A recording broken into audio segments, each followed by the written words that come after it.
Society of diseases of oesophagus. Oesophagus అంటే అన్నవాహిక, మన డైజెస్టివ్ సిస్టంలో ఫస్ట్ పార్ట్ అన్నమాట. దాంట్లో కనుక క్యాన్సర్ వస్తే ఇంతకుముందు అంతా వీటికి మామూలుగా ట్రీట్మెంట్ చాలా కష్టంగా ఉండేది. వచ్చిన వాళ్ళంతా చాలామంది చనిపోయేవారు.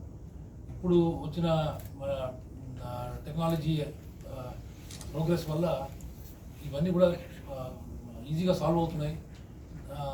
వాటిని ఇంకా మన క్యూర్ రేట్స్ పెంచడం కోసం ప్రయత్నం జరుగుతూ ఉంది ప్రపంచం అంతా కూడా. అయితే ఇప్పుడు ఈ international society of diseases of oesophagus అనే ఒక సంస్థకి హెడ్ అన్నమాట. ప్రెసిడెంట్ ఇప్పుడు హైదరాబాద్లో ఉన్నారు.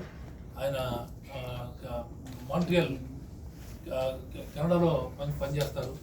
ఇక్కడ ఈ కాన్ఫరెన్స్ కోసమే అంత దూరం నుంచి ఇక్కడికి వచ్చారు. లోరెన్జో ఫెర్రీ ఆయన పేరు. సో ఆయన ఈ యూసోఫేజియల్ సర్జరీలో చాలా నిష్ణాతుడు. మామూలుగా ఎండోస్కోపీ, తర్వాత టెస్టులు, తర్వాత ఆపరేషన్లు అన్నీ కూడా చేయగలిగే స్కిల్స్ ఉన్న ఒక సర్జన్ అయినా. తర్వాత ఆయనతో పాటు మనకి టాటా మెమోరియల్ హాస్పిటల్ డైరెక్టర్ గారు రమేష్ కూడా ఉన్నారు. ఆయన కూడా ఈ యూసోఫేజియల్ సర్జరీలో, అన్నవాహికకు సంబంధించిన సర్జరీలో ఎక్స్పర్ట్ అనమాట. ఆయనతో కూడా మనం మాట్లాడి వారి ఇక్కడికి వచ్చిన ఈ విజిట్కి కారణం ఏంటి,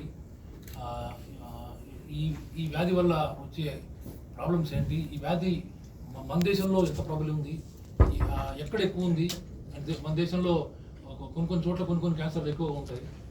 ఇవి ఏ ప్లేస్లో ఏది ఎక్కువ ఉంది, మనం ఫ్యూచర్లో అంటే ఇప్పుడు ప్రపంచం అంతా కూడా ఒక విలేజ్ అని అంటున్నాం. మనకి అంటే ప్రపంచంలో ఉన్న పలు దేశాలలో ఈ వ్యాధి వేరువేరుగా ఉంటుంది, ట్రీట్మెంట్ కూడా వేరువేరుగా ఉండాల్సిన అవసరం ఉంటుంది. ఈ విషయాలు వాళ్ళిద్దరిని అడిగి తెలుసుకున్నాం.